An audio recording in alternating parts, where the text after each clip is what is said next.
వస్తున్న ఒక టిప్పర్ లారీని ఇటు ప్రైవేట్ ట్రావెల్స్ బస్సు ఢీకొనడంతో ఎదురుగా వస్తున్న ఆ లారీని ఢీకొనడంతో మొత్తంగా అయితే ఇటు వేగంగా రావడం వల్లనే ఈ హరికృష్ణ ప్రైవేట్ ట్రావెల్స్కి సంబంధించిన బస్సు దగ్ధమవుతున్న విజువల్స్ని మనం చూస్తున్నాం. ఈ ఘటనలో బస్సు పూర్తిగా దగ్ధమైపోయింది. ఇటు జగిత్యాల నుంచి వింజమూరుకి వెళ్తుండగా ఈ ఘటన చోటు చేసుకున్నట్టు తెలుస్తుంది.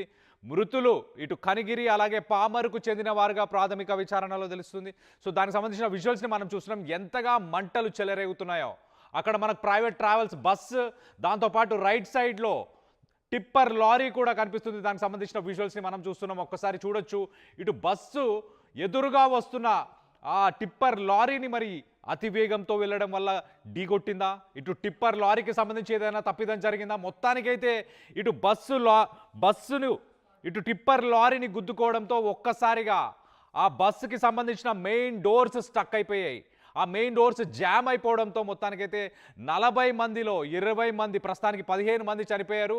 మిగతా వ్యక్తులు కూడా బయటికి రాలేని పరిస్థితి. గతంలో మనం చూసాం ఇటు కర్నూలు ఇన్సిడెంట్ మరొకసారి రిపీట్ అయిందని చెప్పుకోవచ్చు. ఒక రకంగా కర్నూలులో జరిగిన విధంగానే ఇది కూడా తెల్లవారుజామున సమయంలో ఇటు హైదరాబాద్ నుంచి బయలుదేరిన తర్వాత అది మార్కాపురం పరిసర ప్రాంతాలకు వెళ్ళిన తర్వాత అక్కడ క్వారీస్ ఇటు గ్రానైట్కి సంబంధించిన క్వారీలు ఎక్కువ శాతం ఉండే ప్రాంతం. అక్కడ ఆ గ్రానైట్ క్వారీ నుంచి బయటకు వచ్చిన ఒక టిప్పర్ లారీని ఎదురుగా వెళ్ళి ఢీకొట్టింది. ఒక్కసారిగా ఢీకొట్టడంతో ఆ డీజిల్ ట్యాంక్ ఏదైతే ఉందో ఆ డీజిల్ ట్యాంక్ పేలి కొన్ని క్షణాల్లోనే మనం చూస్తున్నాం ఆ మంటలు ఎగిసి పడుతున్నాయి. అంతగా మంటలు చెలరేగాయి. మొత్తానికైతే ఆ మంటల వల్ల దట్టమైన పొగ, ఆ బస్సులో ఉన్న ప్రయాణికులకు ఆ దట్టమైన పొగ వల్ల వాళ్ళందరూ కూడా స్పృహ కోల్పోయారు. కొంతమంది అద్దాలను పగలగొట్టుకొని బయటికి రాగలిగారు చీకట్లో. ఇటు రాయవరం పరిసర ప్రాంతాల్లో ఉన్న స్థానికులందరూ కూడా అక్కడికి చేరుకున్నారు. కానీ దాంతోపాటు ఇటు పోలీసు అలాగే ఫైర్ సేఫ్టీకి సంబంధించిన సిబ్బంది అందరూ కూడా అక్కడికి చేరుకున్నారు. ఒక 3 ఫైర్ ఇంజన్లు కూడా చేరుకున్నా కూడా దాంట్లో ఉన్న వ్యక్తులని కాపాడలేని పరిస్థితి. దానికి సంబంధించిన విజువల్స్ ఒక్కసారి చూసే ప్రయత్నం చేద్దాం.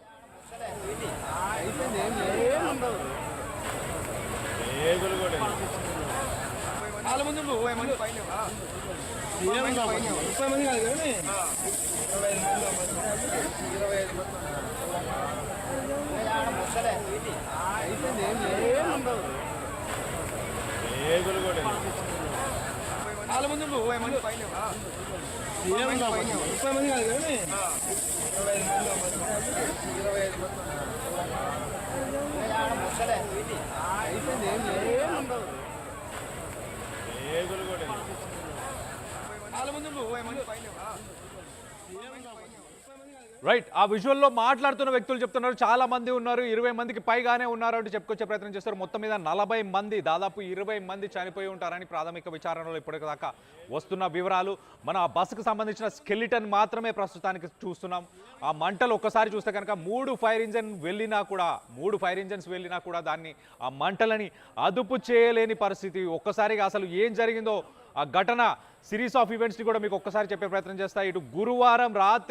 ఇటు గురువారం తెల్లవారుజామున అని చెప్పొచ్చు. ఒక రకంగా ఇటు గురువారం తెల్లవారుజామున ఆ బస్సు ఇటు హైదరాబాద్ నుంచి బయలుదేరి ఇటు రాయవరం పరిసర ప్రాంతాల్లో ఉన్న క్వారీస్ ఏరియా, ఇటు మార్కాపురం మండలం కిందికి వస్తుంది. ఇటు ప్రకాశం జిల్లా, ఆంధ్రప్రదేశ్కి సంబంధించి ఇటు ప్రకాశం జిల్లా మార్కాపురం మండలం.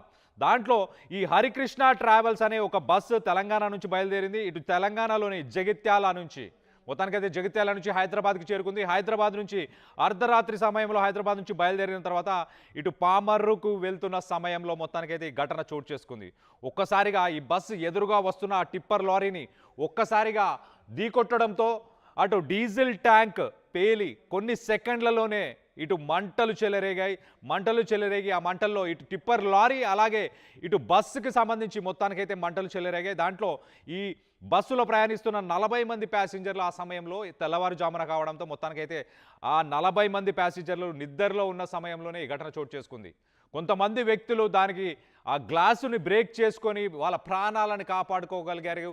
కానీ మిగతా వ్యక్తులు ఆ ముందుగా ఉన్న ఫ్రంట్ డోర్ జామ్ అయిపోవడంతో మొత్తంగా క్రష్ అయి జామ్ అయిపోవడంతో వాళ్ళు బయటకు రాలేని పరిస్థితి. కర్నూలులో ఎలా అయితే దట్టమైన పొగ వాళ్ళని నిద్రలోనే ఒక అన్కాన్షియస్ స్టేట్కి తీసుకెళ్లే ప్రయత్నం చేసిందో సేమ్ అలానే ఇక్కడ కూడా ఆ ప్రయాణికులు ఎవరైతే దాదాపు 20 మంది అని ఇప్పుడు ప్రస్తుతానికి చెప్పుకొస్తున్నారో ఆ 20 మంది ప్రయాణికులు కూడా ఆ పొగతో అన్కాన్షియస్ అయిపోయి స్పృహ కోల్పోయి మొత్తానికైతే ఆ బస్సులోనే సజీవ దహనం అయిపోయారు. ఇటు కర్నూలు ఉదంతం మర్చిపోతున్నాం అన్న సమయానికే మరొక ఇన్సిడెంట్ అని చెప్పొచ్చు. ఇటు ఏపీలో ఒక్కసారిగా షాక్ వేవ్స్, ఇటు తెలుగు రాష్ట్రాల్లో ఉన్న ప్రజలు కూడా ఒక్కసారిగా షాక్ అయ్యారు. ప్రైవేట్ ట్రావెల్స్ బస్సెస్ని అసలు ఎక్కాలా అంటూ సందిగ్ధంలోకి దిగిపోయారు. ప్రస్తుతానికి సేఫ్టీ నార్మ్స్ పాటించలేదా, మరి డ్రైవర్ సరిగ్గా డ్రైవ్ చేయలేదా, రెక్లెస్ డ్రైవింగ్ చేశాడా, స్పీడింగ్ చేశాడా, ఎందుకు మనం చూడొచ్చు ఆ రోడ్డులో ఎలాంటి వెహికల్స్ లేవు, ఒక టిప్పర్ లారీ తప్ప. టిప్పర్ లారీ అలాగే ఈ బస్సు పట్టేంత స్పేస్ ఉన్నా కూడా టిప్పర్ లారీని ఎదురుగా వెళ్ళి ఢీకొట్టాల్సిన అవసరమే ఉంది. ఆ బస్సులో ఆ డ్రైవర్ ఆ సమయానికి సరైన నిద్ర ఉందా లేదా, సెకండరీ ఆప్షనల్గా ఇంకొక డ్రైవర్ కూడా ఉన్నాడా లేదా, మొత్తానికైతే పోలీసులు ప్రస్తుతానికి ప్రాథమిక విచారణ చేస్తున్నారు. ఇటు బస్సు సేఫ్టీ నార్మ్స్ అని పాటించిందా, దాంట్లో ఫైర్ ఎక్స్టింగ్విషర్ కానీ ఎగ్జిట్ డోర్స్ కానీ వీటికి సంబంధించి అన్ని సేఫ్టీ నార్మ్స్ని పాటించారా లేదా అని ప్రస్తుతానికి పోలీసులు అయితే విచారణ చేస్తున్నారు. దానికి సంబంధించిన విజువల్స్ని మనం చూడొచ్చు. టిప్పర్ లారీకి సంబంధించిన విజువల్ రైట్ సైడ్ బాక్స్లో కనిపిస్తుంది. టిప్పర్ లారీ అలాగే బస్సుకు సంబంధించి బస్సు పూర్తిగా దగ్ధం అయిపోయిన తర్వాత టిప్పర్ లారీ విజువల్ని మనం చూస్తున్నాం. ఒకసారి చూడొచ్చు. ఆ టిప్పర్ కంకర లోడ్తో ఉన్న లారీ కనిపిస్తుంది. ఆ టిప్పర్ లారీ కూడా పూర్తిగా దగ్ధం అయిపోయిన పరిస్థితి మనం చూడొచ్చు. టిప్పర్ లారీలో మరి ఆ డ్రైవర్స్ బతికే ఉన్నారా లేదా, ఒక్కసారి మనం లారీకి సంబంధించిన విజువల్ మనం చూస్తే కనుక లారీ ముందు భాగం అంతా ప్రాపర్గానే ఉంది. అయితే లారీని ఎదురుగా ఢీ కొట్టకుండా కొంత సైడ్లో దాని డీజిల్ ట్యాంక్ని డైరెక్ట్గా వెళ్ళి బస్సు ఢీ కొందా, మరి బస్సు డీజిల్ ట్యాంక్ ఎలా బర్స్ట్ అయింది, కొన్ని సెకండ్స్లోనే ఇదంతా ఎలా జరిగింది, దీనికి సంబంధించి లేటెస్ట్ అప్డేట్ తీసుకునే ప్రయత్నం చేద్దాం. ఇటు మా ప్రతినిధి శ్రీనివాస్ అందుబాటులో ఉన్నారు. శ్రీనివాస్తో